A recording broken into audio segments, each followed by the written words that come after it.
Il y a quasiment un an, jour pour jour, qu'il nous était proposé de voter le principe d'impact pour le développement du secteur de la gare de Besançon-Franche-Comté TGV, dite gare d'Auxon.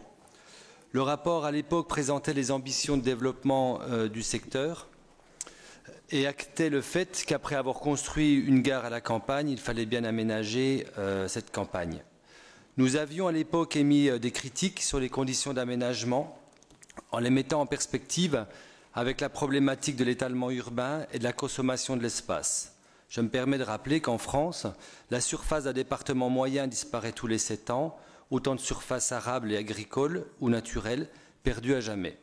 C'est pourquoi nous militons pour que les zones d'activité et les pôles d'activité soient développés en intra-urbain et ou dans les anciennes friches industrielles qui entachent notre territoire. La région et l'État travaillent en ce moment à l'élaboration du SRCE, du schéma régional de cohérence écologique, qui déterminera la trame verte et bleue. Cette semaine, au cours des ateliers de concertation thématique, nous avons pu constater que la LGV faisait partie désormais des quelques grandes barrières artificielles qui fragmentent cette trame. Nous le savions, mais maintenant, elle fait partie du paysage, au même titre que la 36 et la 39. Aujourd'hui, il est proposé d'adopter les statuts du syndicat mixte de coordination pour le développement du secteur de la gare. Nous ne savons toujours pas quel type d'aménagement il est prévu, mais ce syndicat, on peut l'espérer, devra maîtriser plus que la coordination, mais la cohérence des aménagements par rapport aux choix urbains et d'aménagement du territoire.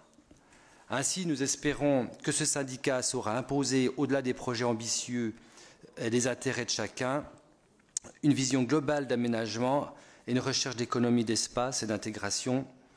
Évidemment, le cas de la SNIEF au nord de la voie ferrée nous préoccupe et nous souhaitons vivement qu'elle soit préservée. Nous saluons la volonté de la présidente de vouloir instaurer une véritable gouvernance pour l'aménagement de ce site, permettant d'assurer une coordination des aménagements.